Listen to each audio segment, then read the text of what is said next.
नारायण राणेंनी पत्रकाराचा माईक खेचला, एका रात्रीत संपवण्याची भाषा केली। ठाकरेंनीही ठिय्या मांडला।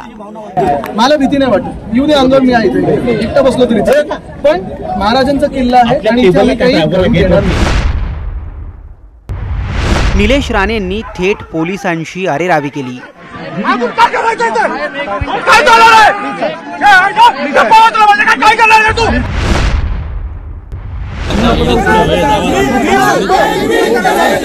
इकडून पेंग्विन,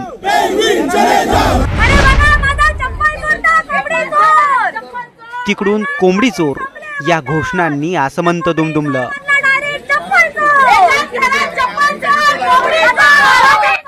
ही दृश्य आहेत मालवणच्या राजकोट किल्ल्यावरील, ज्या ठिकाणी छत्रपती शिवाजी महाराजांचा पुतळा कोसळला त्याच ठिकाणी महाराष्ट्रातलं राजकारणही ढासळल्याचं पाहायला मिळालं। पण हा राडा का झाला? दोन गट आमने सामने कसे आलेत?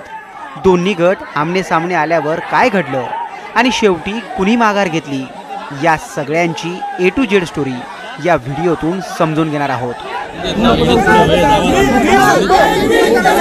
कुणी पेंग्विनच्या घोषणा दिल्यात,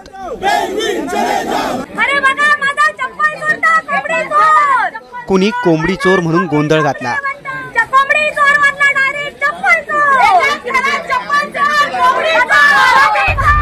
कुणी पत्रकाराचा माईक खेचला, कुणी पोलिसांनाच अरेरावी केली।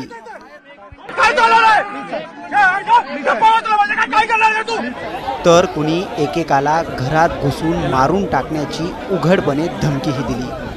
ही दृश्य आहेत मालवणच्या राजकोट किल्ल्यावरील, ज्या ठिकाणी छत्रपती शिवाजी महाराजांचा पुतळा कोसळला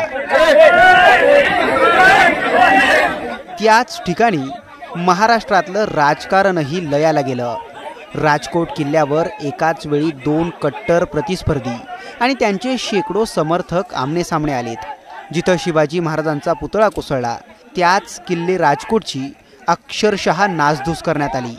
दगड, लाकूड जे मिळेल त्याने एकमेकांवर हल्ले चढवण्यात आले। या सगळ्यात पोलिसांची तारेवरची कसरत झाली।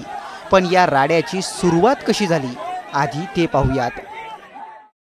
26 ऑगस्ट 2024ला राजकोट किल्ल्यावरील छत्रपती शिवाजी महाराजांचा पुतळा कोसळला।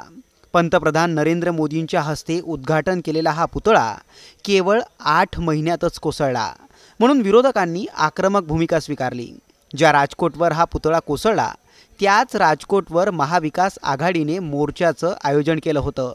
या मोर्चात आदित्य ठाकरे, वैभव नाईक, विनायक राऊत, राजन साळवी, जयंत पाटील, विजय वडेट्टीवार सहभागी होणार होते।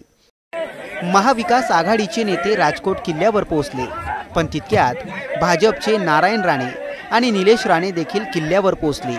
एकाच वेळी दोन कट्टर प्रतिस्पर्धी एकच ठिकाणी आल्यामुळे राजकोट किल्ल्यावर तणावाचं वातावरण निर्माण झालं।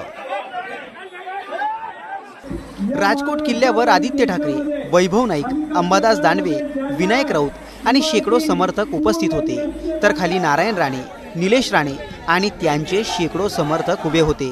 कुठल्याही क्षणी दोन्ही गटाचे कार्यकर्ते एकमेकांना भिडू शकत होते। अशातच माध्यमांच्या गराड्यात असणाऱ्या नारायण राणेंचा संताप अनावर झाला। आदित्य ठाकरेला बाहेर काढा म्हणून नारायण राणे पोलिसांवर आणि माध्यमांवर आक्रमक झाले। या सगळ्या गदारोळात नारायण राणेंनी एका माध्यम प्रतिनिधीचा थेट माईकच खेचला आणि पोलिसांसमोरच महाविकास आघाडीच्या नेत्यांना उघड धमकी दिली। नारायण राणे नेमकं काय बोलले ग्राफिक्सच्या माध्यमातून पाहूयात। आम्ही या भागातील आहोत, बाहेरचे येथे येऊन दादागिरी करत असतील आणि पोलीस त्यांना संरक्षण देणार असतील तर आम्ही येथून अजिबात हलणार नाही। काय करायचे ते करा, आम्हाला गोळ्या घाला असे आंडू-पांडू आम्ही खूप पाहिलेत। एकेकाला घरातून खेचून रात्रीतून मारून टाकू। पोलिसांनी दोन्ही गटांना शांत करण्याचा प्रयत्न केला। पोलिसांच्या या प्रयत्नांना अपयश आलं। नारायण राणे आणि निलेश राणेंनी आदित्य ठाकरे आणि त्यांच्या समर्थकांना खाली उतरायला लावा, आम्ही स्थानिक आहोत, आम्हाला वरती जाऊ द्या, हे बाहेरचे कसे काय गेलेत असा जाबच पोलिसांना विचारला। निलेश राणेंनी तर थेट पोलिसांशीच अरेरावी केली। एकीकडे राणे कुटुंबीय आणि त्यांचे समर्थक आक्रमक होते, तर दुसरीकडे आदित्य ठाकरे, अंबादास दानवे, वैभव नाईक, विनायक राऊत यांनी किल्ल्यावरती महाराजांच्या पडलेल्या पुतळ्याजवळच ठिय्या मांडला। या सगळ्यात कार्यकर्त्यांच्या चकमकी सुरूच होत्या। कार्यकर्ते एकमेकांवर धावून जात होते, नेत्यांना वाटेल ते बोलत होते। आदित्य ठाकरेंनी मागच्या चोर वाटेनं जावं, आम्ही मागे हटणार नाही अशी भूमिका राणे समर्थकांनी घेतली, तर आम्ही चोर वाटेनं जाणार नाही, जिथून आलो तिथूनच जाऊ अशी भूमिका आदित्य ठाकरे आणि त्यांच्या समर्थकांनी घेतली। वाद चिघळला, कार्यकर्ते भिडले, कार्यकर्त्यांनी एकमेकांना हाताला मिळेल ते मारून फेकलं। आदित्य ठाकरेंच्या अगदी काही अंतरावर राणेंचे कार्यकर्ते ठाकरेंच्या कार्यकर्त्यांना भिडले। पोलिसांची पार दमछाक उडाली। शेवटी कुणीच माघार घेत नाहीये म्हणून जयंत पाटलांनी मध्यस्थी करण्याचा प्रयत्न केला।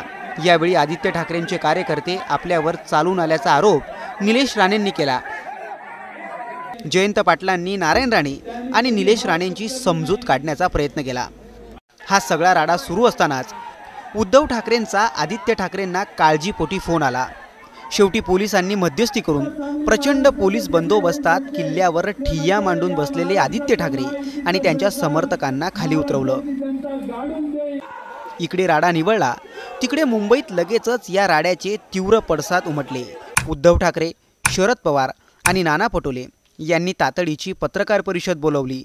1 सप्टेंबरपासून शिवरायांचा पुतळा कोसळल्याच्या घटनेवरून निषेधणे करण्याचा त्यांनी इशारा दिला। तर दुसरीकडे किल्ल्यावरून खाली उतरलेल्या महाविकास आघाडीच्या नेत्यांनी भर पावसात सभा घेत नारायण राणे आणि भाजपचा चांगलाच समाचार घेतला। राडा घडला, हाय व्होल्टेज ड्रामा झाला। जिथं शिवरायांचा पुतळा कोसळला तिथंच खुद्द शिवरायांनी बांधलेल्या किल्ल्याची आज नासधूसही झाली। कार्यकर्ते जखमी झाले, पण एकाच वेळी दोन्ही गट किल्ल्यावर कसे पोहोचले?